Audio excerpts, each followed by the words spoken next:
দুধের বাচ্চা ইসমাইল পানিও খেতে পারছে না, দুধ খেতে পারছে না, হাজারার কণ্ঠেও পানি নাই।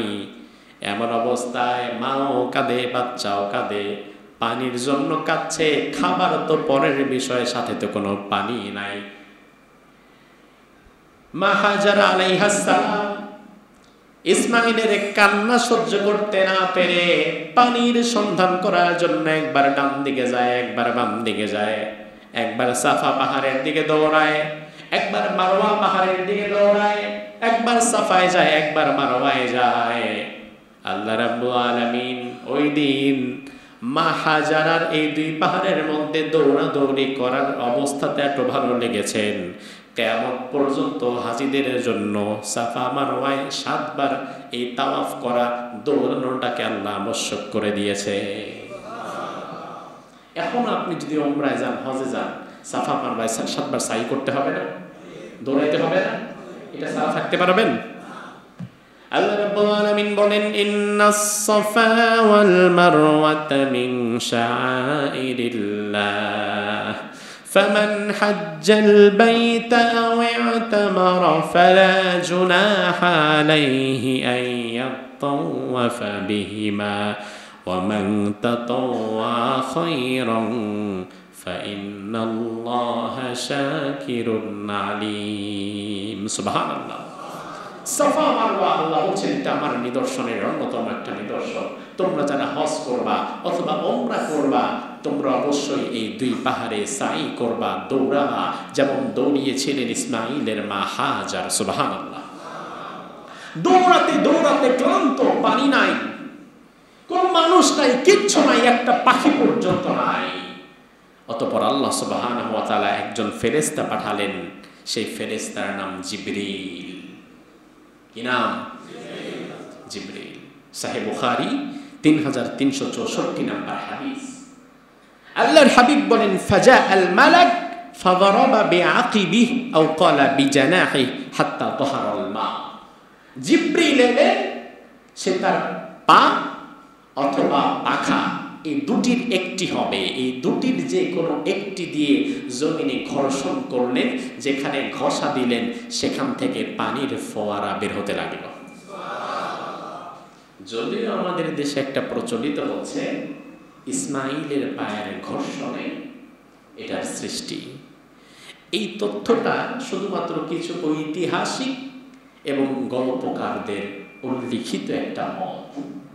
আর সাহিহ বুখারীর হাদিস হচ্ছে জিবরিল আমিনের পাখা অথবা পা, এই দুটির মাধ্যমে জমজমের সৃষ্টি। যেখানে কোরআন নাই, হাদিসও নাই, সেখানে আমরা জানার জন্য ঐতিহাসিকদের মত গ্রহণ করতে পারবো। কিন্তু যেখানে কোরআন আছে অথবা কোরআন না থাকলেও হাদিস আছে, হাদিস থাকলে তো ঐতিহাসিকদের মত গ্রহণের কোনো প্রশ্নই আসে না। কারণ আমি তো এখানে সহিহ হাদিস পেয়েছি, তাহলে আমি ঐতিহাসিকদের মত কেন গ্রহণ করব? ঐতিহাসিকদের যে কোনো মত কি হাদিসের চেয়ে বেশি শক্তিশালী? কথা কি বোঝেন আপনারা? তো জিবরিল আমিনের পাখার ঘর্ষণে জমজমের সৃষ্টি, এটা শুনলে যত আবেগ কাজ করে, ইসমাইলের পায়ের ঘর্ষণে জমজম সৃষ্টি, এটা শুনলে আবেগ আরো বেশি কাজ করে। এজন্যই মোটামুটি যারা গল্প লিখে তারা তো চায় একটু আবেগের ধাক্কাটা বাড়ায় দিতে, এজন্যই স্বাভাবিকত এইভাবে লেখা হয়। তবে সত্যটাও তো আমাদের জানা দরকার। মা হাজারা আলাইহিস সালাম এসে দেখলেন হঠাৎ করে একটা জায়গায় কেমন যেন গর্ত হয়ে গেছে, নিচ দিক থেকে পানির ফোয়ারা। আল্লাহু আকবার। অথচ মরুভূমির মধ্যে 1000 ফিট নিচে চলে গেল, জীবনে কোনোদিন পানি পাওয়া যাবে? পানি পাওয়ার কোনো সম্ভাবনা নাই। হাজারা আলাইহিস সালাম এসে দেখলেন এত পানি বের হচ্ছে। হাজারা আলাইহিস সালাম তাড়াতাড়ি পানিগুলোকে হাত দিয়ে আটকাতে চাইলেন। তিনি মনে মনে ভাবলেন, আহারে, একটু পানি হয়তো আল্লাহ দয়া করে দিছে, এটা যদি শেষ হয়ে যায় তাহলে আমরা মরে যাব। তিনি তাড়াতাড়ি পানিগুলোকে হাত দিয়ে একত্র করতে চাইলেন, থামাতে চাইলেন এবং নিজের ভাষায় বললেন, জাম জাম জাম, ও পানি থাম, থেমে যা, থেমে যা, বেশি দূরে ছড়িয়ে যাস নে, আমাদের তো পানির দরকার, তুই থেমে যা। তিনি যে জামজাম বললেন, জামজাম মানে হচ্ছে থাম থাম, থেমে যা। সেইখান থেকে ওই কূপের নাম হয়ে গেল জামজাম। কি নাম? আল্লাহর রহমত, আল্লাহর নিয়ামত ধারণ করতে চায়। জমজমের পানির মধ্যে আল্লাহ তাআলা এমন নিয়ামত দিয়েছে, জমজমের পানি খেয়ে ওই মানুষ তার জীবন ধারণ করতে পারবে। পৃথিবীতে জমজমের মতো অন্য কোনো কূপ আছে? নাই। ইসমাঈল আলাইহিস সালাম এবং মা হাজার সেখানে পানির ব্যবস্থা হয়ে গেল, করে দিলেন কে? হঠাৎ করে দূরের একটা গোত্র তারা দেখতে পেল আকাশের মধ্যে পাখি উড়ছে, অথচ জীবনে কোনোদিন এর পূর্বে তারা আকাশে পাখি দেখে নাই। কারণ মরুভূমিতে হাজার হাজার কিলোমিটার পথ, যদি কোনো পানি না থাকে, পানির সন্ধান না থাকে, তাহলে পশু পাখিও সেখানে থাকতে পারবে না। কারণ দিন শেষে পানিটা সবারই দরকার। একটা গোত্র অনেক দূর থেকে তারা দেখলো, কি ব্যাপার, আকাশে দেখি ঝাঁকে ঝাঁকে ঝাঁকে ঝাঁকে পাখি উঠছে। ওই গোত্রটির নাম ছিল জুরহুম গোত্র। কোন গোত্র? ইসমাঈল আলাইহিস সালাম পরবর্তীতে এই গোত্রের মেয়ে বিবাহ করে। এই জুরহুম গোত্রের লোকেরা চিন্তা করে, কি ব্যাপার, হঠাৎ আরবের আকাশে পাখি দেখা যাচ্ছে। তারা পাখি দেখতে দেখতে পুরো গোত্রবাসী আগাতে লাগলো সামনে, যে পাখি কোথায় যাচ্ছে, কোন দিক থেকে আসতেছে, পাখি উৎসবটা কোথায়, কি পাইছে এখানে পাখি। সবাই দেখতে জড়ো হয়ে আস্তে আস্তে আগাতে আগাতে আগাতে দেখা গেল যেখানে জমজম কূপ, ওই জমজম কূপের কাছে পাখিরা পানি খাওয়ার জন্য ভিড় জমিয়েছে। আর জমজম কূপের কাছে এক নারী বসে আছে। ওই নারীর নাম কি? কোন নবীর মা? ইসমাঈল আলাইহিস সালামের মা। সবাই এসে বলল, মা জননী, আপনাকে তো আমরা চিনলাম না, তবে এই জায়গায় পানি আমরা তো কোনোদিন কল্পনাও করতে পারি নাই, জানিও না। তো আপনি যেহেতু এই পানির কূপের কাছে আপনি বসার কেউ নাই, তো আমাদের সহসাই ধারণা হয় হয়তো আপনি কূপটির মালিক, যে কোনোভাবে এটা আপনি পেয়েছেন। এখন আপনি যদি অনুমতি দেন, এই কূপের কাছে আমাদের এই গোত্র নিয়ে আমরা বসবাস করব, যদি আপনি একটু অনুমতি দেন। ইসমাঈলের মা হাজার বলল, অনুমতি দিতে পারি এক শর্তে, এই কূপের পূর্ণ মালিকানা আমার থাকবে, এই মালিকানা কিন্তু আপনারা পাবেন না। তারা বলল, হ্যাঁ ঠিক আছে। তখন জুরহুম গোত্র এই প্রথম মক্কার সেই কূপ ঘিরে, জমজম কূপ ঘিরে তারা বসবাস করতে লাগলো। এখন পানির মালিকানা যার কাছে, মোটামুটি পুরো গোত্রের মধ্যে তার চেয়ে বেশি ক্ষমতাবান আর কেউ নাই। কারণ জীবন ধারণের মূল উপকরণ পানি, আর পানির মালিকানা ইসমাঈলের মায়ের কাছে। সম্মানিত করে দিয়েছেন কে? আল্লাহ তাআলা সম্মানিত করে দিয়েছেন। এভাবে করে সময় চলে যাচ্ছে, কিছু মানুষ আসছে, কিছু কাজকর্ম সৃষ্টি হচ্ছে, কিছু আবাদ হচ্ছে, কিছু খাবার দাবারের ব্যবস্থা হচ্ছে। প্রায় 10 থেকে 12 বছর পর, এর মধ্যে কিন্তু ইব্রাহিম নবী একবারও আসেন নাই। আসেন নাই মানে কি? আল্লাহ তাআলা আসার মতো অনুমতি দেন নাই। তিনি ফিলিস্তিনে, ততদিনে ফিলিস্তিনে আবার তার প্রথম স্ত্রী সারার গর্ভে আরেকজন সন্তান হয়েছে। সেই সন্তানের নাম কি? ইসহাক আলাইহিস সালাম। তিনি সেখানে আছেন। হঠাৎ করে আল্লাহ তাআলা 10 থেকে 12 বছর পর, দুইটি বর্ণনা 10 থেকে 12, 10-12, এই জন্য আমরা 10 থেকে 12 এটা বললাম। 10 থেকে 12 বছর পর আল্লাহ তাআলা এবার ইব্রাহিমকে বলে, ইব্রাহিম, এবার তুমি যাও, মক্কায় যাও। ওই যে ইসমাঈলকে রেখে এসেছিলে ছোট্ট অবস্থায়, স্ত্রীকে রেখে এসেছিলে, এবার যাও, গিয়ে তুমি তোমার সবচেয়ে প্রিয় জিনিসটা আল্লাহর পথে কোরবানি করে দাও। ইব্রাহিম আলাইহিস সালাম আসলেন মক্কায়। তখন ইব্রাহিম আলাইহিস সালাম যখন আসলেন, তখন ইসমাঈল এক বিকেল বেলা তিনি খেলাধুলা করছিলেন জুরহুম গোত্রের কিছু বাচ্চাদের সাথে। তিনি তার বাবার ঘ্রাণ পেয়ে ছুটে গেলেন বাবার কাছে। কত বছর পরে? মিনিমাম ধরেন 10, উচ্চে 12। এক যুগ পরে সন্তান তার বাবাকে পেয়েছে, শিশু অবস্থায় দেখেছে, শিশু অবস্থায় বাবারে কেমন দেখছে এটা কি সন্তানের মনে থাকে? তিনি তার বাবাকে জড়িয়ে ধরলেন, বাবার কাছে চলে গেলেন, বাবা সন্তানকে জড়িয়ে ধরলেন, আলিঙ্গন করলেন। আলিঙ্গন করে এবার বাবা সন্তানকে বললেন, ইসমাইল আন্নী আযবাহুক ফানজুর মাযা তারা। ইসমাইল, তুমি তো জানো তুমি আমার কত ভালোবাসার জায়গা। আমার রব আমাকে স্বপ্নে দেখিয়েছেন, স্বপ্নের মধ্যে আমি তোমাকে জবেহ করছি। ইসমাইল, তুমি কি ভাবছো বলো, তোমার মতামত কি আমি জানতে চাই। দেখেন, স্বাভাবিকত আপনি যখন ছোট, আপনার মারে ফালাইয়া বাপে আরেকটা বিয়ে কইরা চলে গেছে, 10-12 বছর এই বাপ আপনাদের ধারে কাছে আসে নাই, আপনাদের কষ্ট, অভাব, অনটন কোনো কিছুতে তার কোনো অবদান নাই।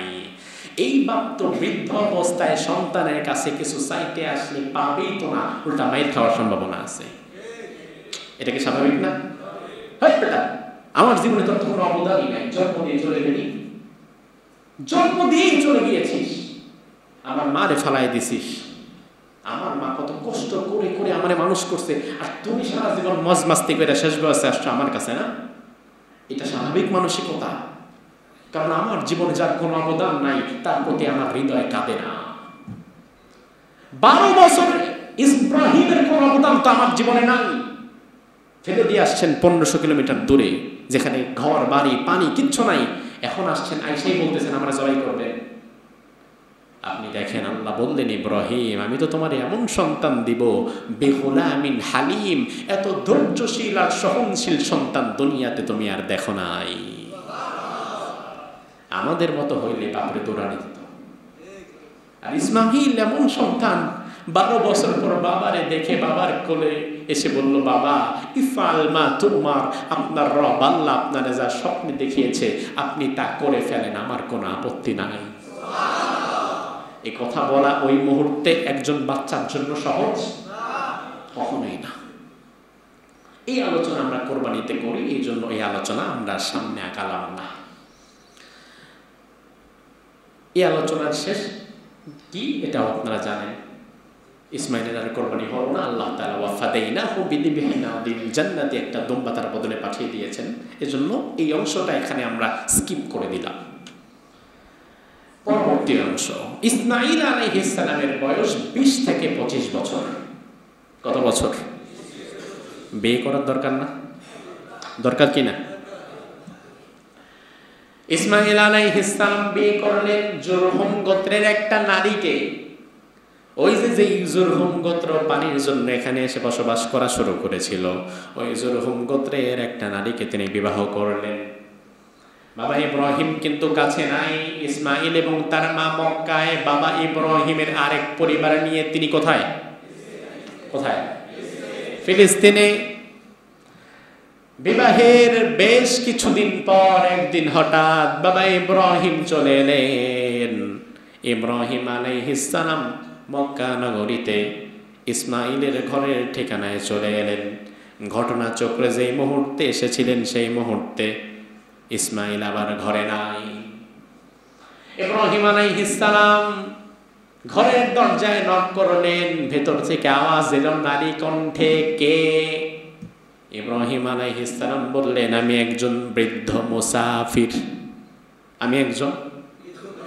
আমি তোমার শ্বশুর, আমি ইব্রাহিম, আমি আল্লাহর নবী, আমি ইসমাইলের বাপ। এগুলো বলেন নাই, বরং তিনি বলেছেন আমি একজন বৃদ্ধ মুসাফির।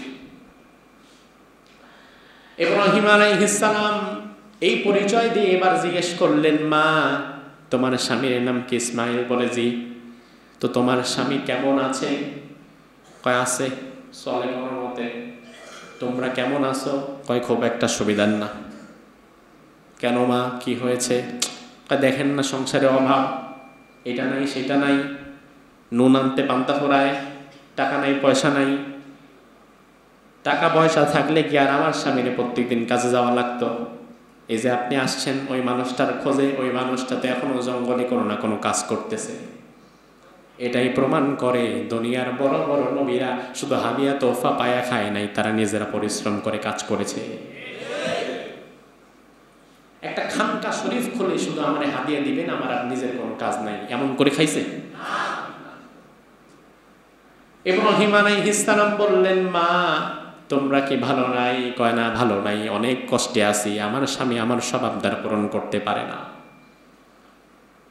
ইব্রাহিম আলাইহিস সালাম বললেন, ঠিক আছে মা, আমি চলে যাচ্ছি, তোমার স্বামী ইসমাইল যখন আজকে ঘরে ফিরে আসবে তুমি তারে বলবা একজন মুরব্বী মুসাফির এসেছিল, যাওয়ার সময় বলে গিয়েছে আমাদের ঘরের চৌকাটে নাকি সমস্যা দেখা দিয়েছে, ঘরের চৌকাটটা যেন পরিবর্তন করে ফেলি।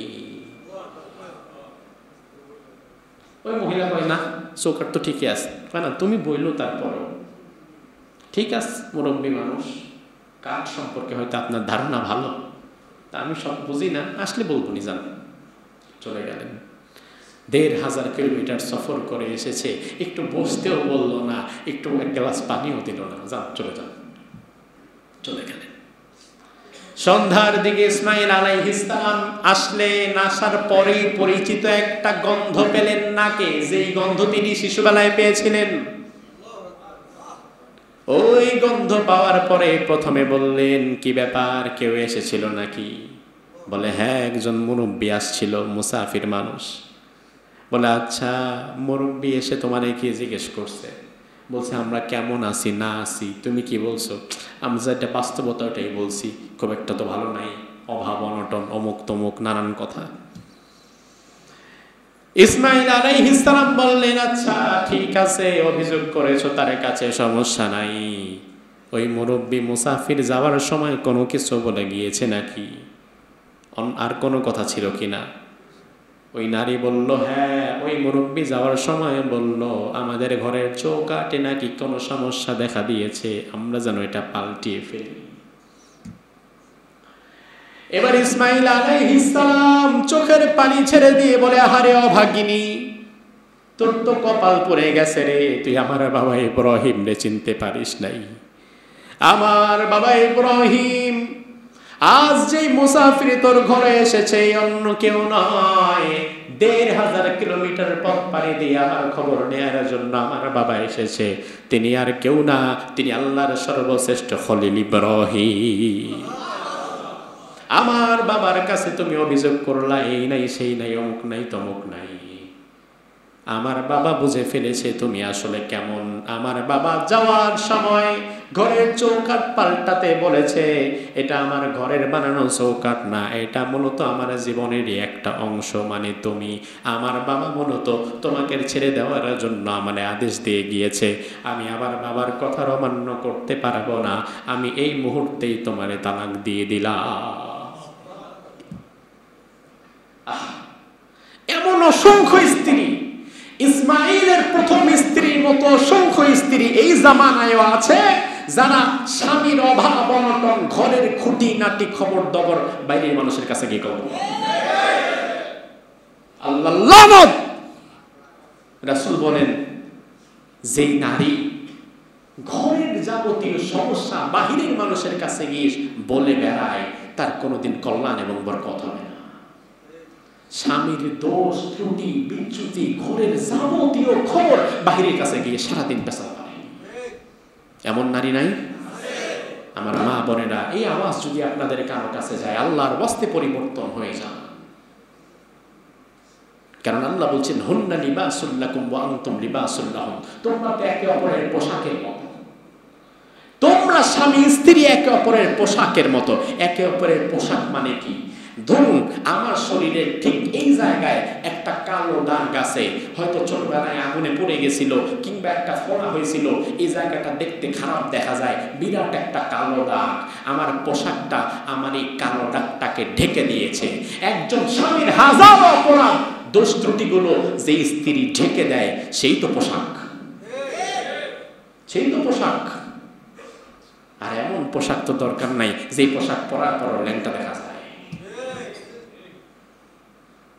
আল্লাহ তাআলা আমাদের স্ত্রীদেরকে হেদায়েত দান করুন। তাই স্বামীদের হেদায়েতের দরকার নাই। ২-৪-৫ জন স্বামীও যদি কখনো একসাথে বসে, নিজের বউদেরকে নিয়ে গল্প হয়, আছে না? আমার বউ তো ভাই অমন, আমার বউ তো ভাই তেমন, যাবতীয় দোষ ত্রুটি সেখানে আলোচনা হয়।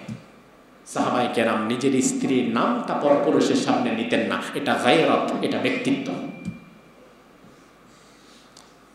ইসমাঈল আলাইহিস সালাম ছেড়ে দিলেন, তালাক দিয়ে দিলেন বাবার কথায়। কার কথায়?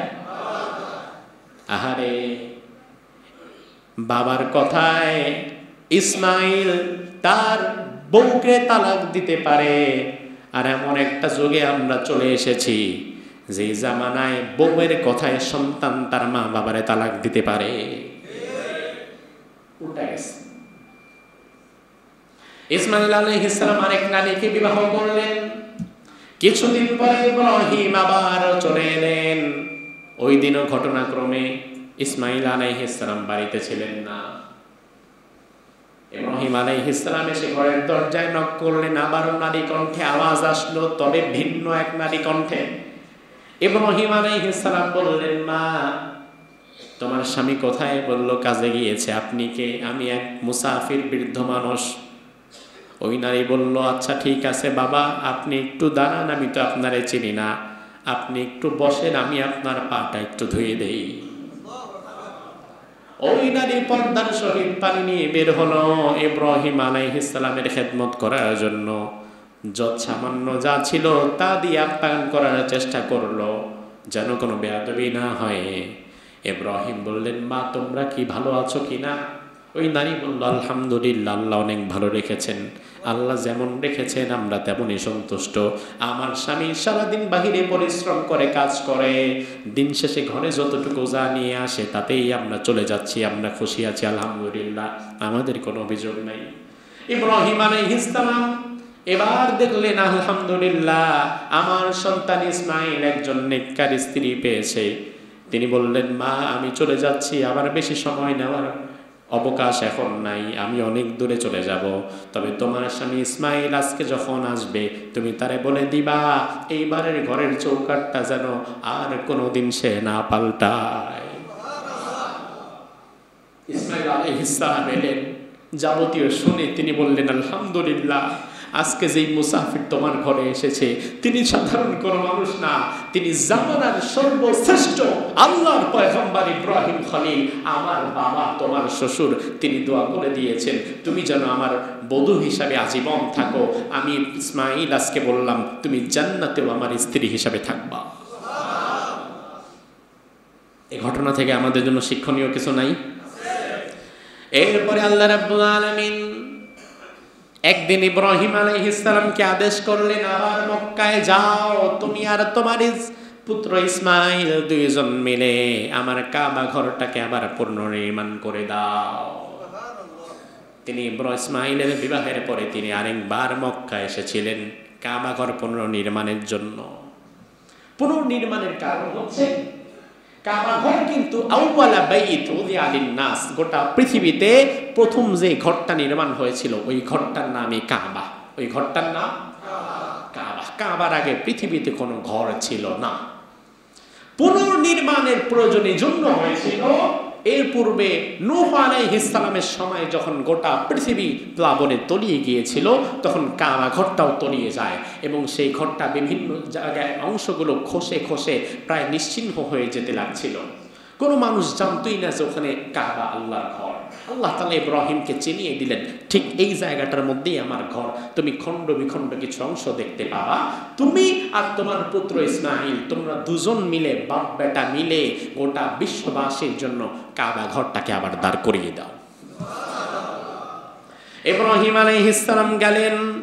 আল্লাহ রাব্বুল আলামিন কোরআনের মধ্যে বললেন, ওয়া ইল জাআলনাল বাইতা মাসাবাতাল লিন-নাসি ওয়া আমনা ওয়াত্তাখিযু মিন মাকামি ইব্রাহিমা মুসাল্লা ওয়াহিদনা ইলা ইব্রাহিমা ওয়া ইসমাঈলা আন তাহিরা বাইতিয়া লিত-তাইফিনা ওয়াল আকিফিনা ওয়ার রুকআইস সুজুদ। সুবহানাল্লাহ। আল্লাহ রাব্বুল আলামিন বলেন, আর আমি ওই সময়ের কথা স্মরণ করুন যখন আমি কাবাকে গোটা দুনিয়ার মুসলমানদের মিলনস্থল এবং নিরাপত্তার জায়গা হিসাবে মনোনীত করলাম, এবং আমি আল্লাহ বললাম মাকামে ইব্রাহিমকে তোমরা নামাজের মুসল্লা হিসাবে গ্রহণ করো। ইব্রাহিম এবং ইসমাইল বাপ বেটা দুইজনকে আমি আল্লাহ বললাম তোমরা যাও, গিয়ে হাজিদের জন্য, তাওয়াফকারীদের জন্য এবং ইতিকাফকারীদের জন্য, রুকু সিজদাকারীদের জন্য আমার এই কাবাকে পুনর্নির্মাণ করে পরিষ্কার পরিচ্ছন্ন করে আবার প্রস্তুত করে দিয়ে আসো। বাপ বেটা দুইজনে মিলে সুন্দরভাবে কাবা পুনর্নির্মাণ করবে। এরপরে ইব্রাহিম আলাইহিস সালাম আর কখনো মক্কাতে এসেছেন বলে ইতিহাস বলে না। কাবা নির্মাণের পরে ইসমাইল আলাইহিস সালামের মা হাজার তিনি মক্কায় ইন্তেকাল করেন। ইসমাইল আলাইহিস সালামের একটা উপাধি আছে, যেমন ইব্রাহিম নবীর একটা উপাধি আছে না? কি? ইব্রাহিম খলিলুল্লাহ, আর ইসমাইলের উপাধি হচ্ছে ইসমাইল যাবিহুল্লাহ। কি? যাবিহুল্লাহ মানে যাকে আল্লাহর নামে কুরবানির জন্য মনোনীত করা হয়েছিল। রাসূল সাল্লাল্লাহু আলাইহি ওয়াসাল্লাম তিনি হাদিসের মধ্যে বললেন আনা ইবনুয যাবিহাইন, আমি দুই যাবিহের সন্তান, অর্থাৎ আমার পূর্বপুরুষদের মাঝে এমন দুইজন ব্যক্তিকে তোমরা খুঁজে পাবে যে দুইজনকে আল্লাহর নামে কোরবানি করার জন্য মনোনীত করা হয়েছিল। আর জোরে কোন? সাহাবায়ে কেরাম অবাক হয়ে গেলেন, ইয়া রাসূলুল্লাহ দুইজনের বিষয় তো জানতাম না, আমরা তো একজনের বিষয়টা জানতাম যে আপনি ইসমাইল আলাইহিস সালামের বংশধারা থেকে আসছেন, এই জন্য ইসমাইল তো যাবিহুল্লাহ। তো আপনি তো বললেন আপনার পূর্বপুরুষদের মধ্যে নাকি দুইজন এমন যাবিহুল্লাহ আছে যাদেরকে জবাই করার জন্য নিয়ে যাওয়া হচ্ছিল, আরেকজনকে? রাসূল বললেন আরেকজন হচ্ছে আমার নিজের পিতা আব্দুল্লাহ। সুবহানাল্লাহ বলবেন না? রাসূল বললেন শোনো, আমার দাদা আব্দুল মুত্তালিব সে একবার মানত করলো, আয় আল্লাহ যদি আমাকে তুমি দয়া করে 10টা পুত্র সন্তান দাও, এই 10টা পুত্র সন্তানের মধ্য থেকে সর্বশেষ পুত্র সন্তানটাকে আমি তোমার পথে কোরবানি করে দেব। আল্লাহ তাআলা তার ইচ্ছা পূরণ করে তাকে 10টি পুত্র সন্তান দিলেন, এবং সর্বশেষ যাকে দিলেন তিনি রাসূলের বাবা। নাম কি? আব্দুল্লাহ। এখন মান্যত অনুযায়ী আব্দুল্লাহকে তো কোরবানি করে দিতে হবে। তিনি খুব চিন্তায় পড়ে গেলেন, এত সুন্দর ফুটফুটে একটা বাচ্চা, আমার 10টা সন্তানের মধ্যে আমি সবচেয়ে বেশি তো তাকে ভালোবাসি, কোনোভাবেই মনটা সায় দিচ্ছে না।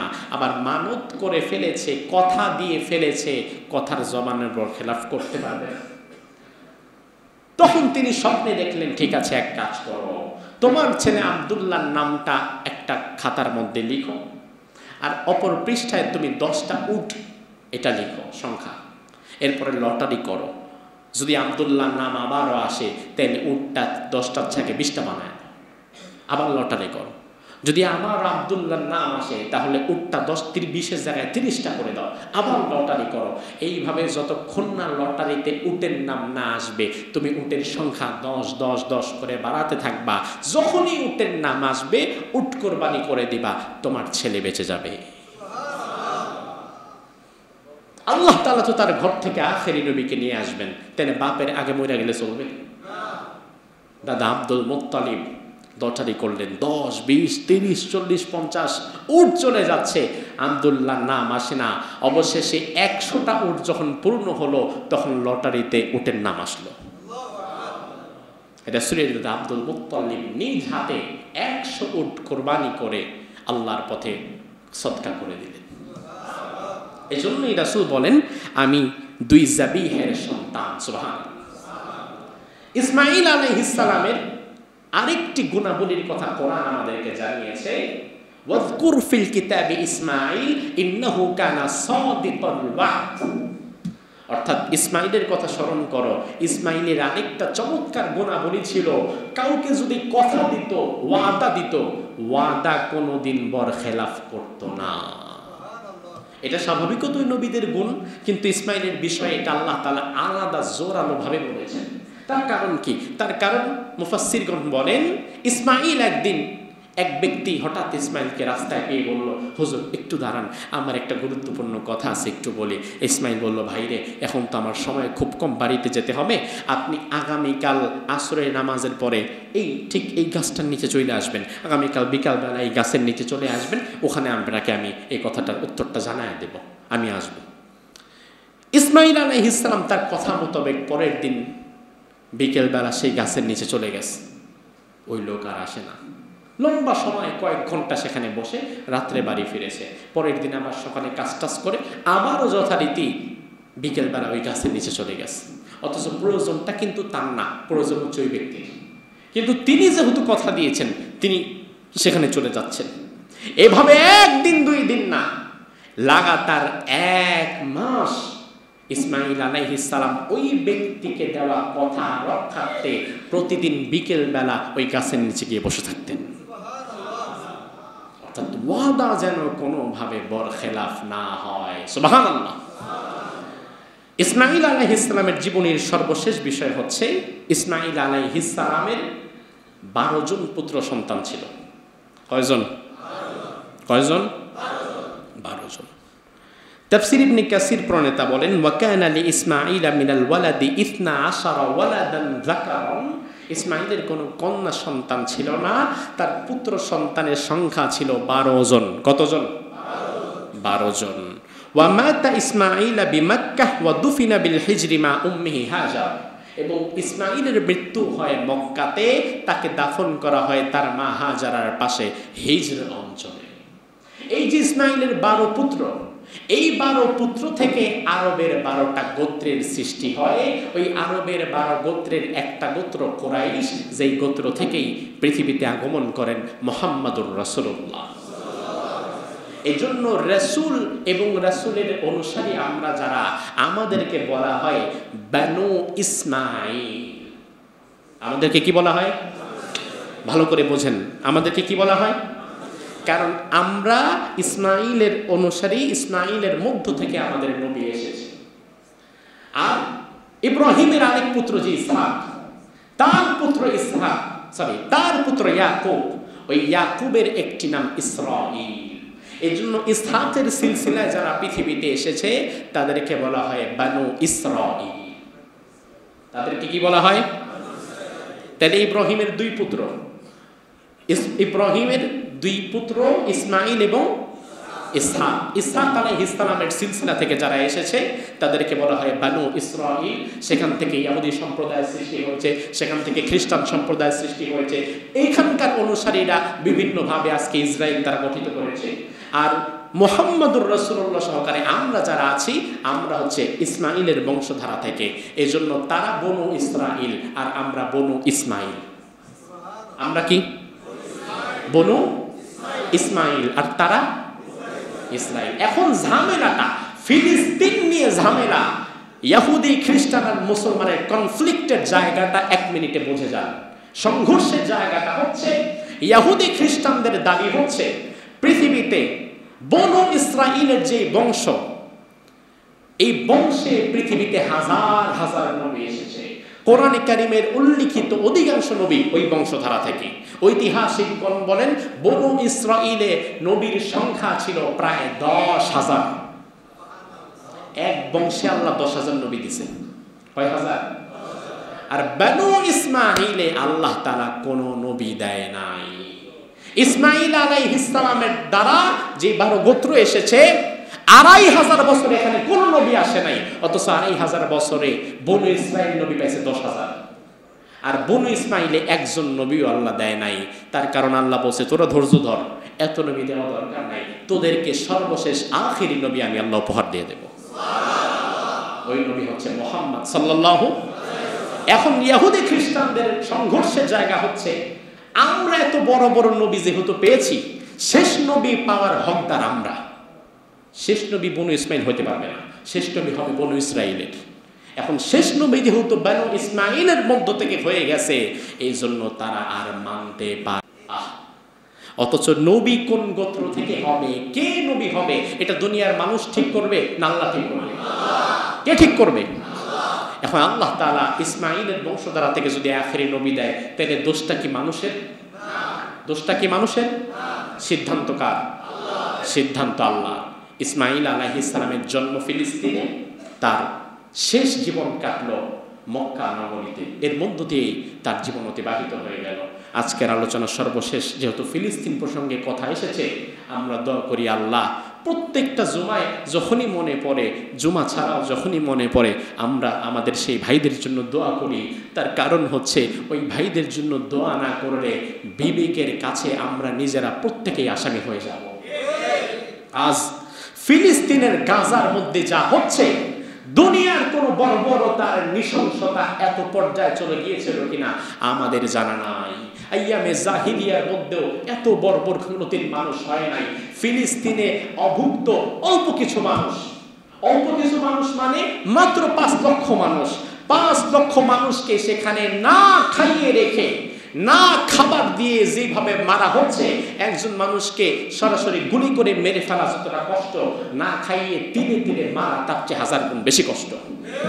আর ফিলিস্তিনের প্রতি 3 জনে একজন মানুষ প্রতিদিন না খেয়ে মারা যাচ্ছে। প্রতিদিন প্রতি 3 জনে একজন মানুষ না খেয়ে মারা যাচ্ছে। ছোট ছোট বাচ্চাগুলা কঙ্কালের মতো হাত বের হয়ে গেছে, চোখ বের হয়ে গেছে। ত্রাণ সহযোগিতা সেখানে পৌঁছানো যাচ্ছে না। আবার অনেক সময় ত্রাণের জন্য যদি লাইনে দাঁড়ানো হয়, অনেক মানুষকে লাইনে দাঁড়ানো দেখে সেই ত্রাণের লাইনের মধ্যেও বোমা মারছে। সেখানে মানবাধিকার সংস্থা কোনো কাজ করতে পারে না, সেখানে মানবাধিকারের কোনো ভূমিকা নাই। তারা আসছে বাংলাদেশে অফিস গড়ে আমাদেরকে নাকি মানবাধিকার উপহার দেবে, অথচ ওখানে তারা মানবাধিকার দিতে পারে না। 200 কোটি মুসলমান 5 লাখ মানুষের দায়িত্ব নিতে পারলো না। 200 কোটি মুসলমান 5 লক্ষ মানুষের খাবারের ব্যবস্থা করতে পারলো না। অথচ রাসূল বলেছেন, তাআমুল ওয়াহিদি ইয়াকফি লিল ইসনাইন ওয়া তাআমুল ইসনাইন ইয়াকফি সালাসা ওয়াল আরবা। মুমিনের জীবন তো হবে এমন, এক মুমিনের খাবার 2 মুমিনের জন্য যথেষ্ট, 2 মুমিনের খাবার 4 মুমিনের জন্য যথেষ্ট।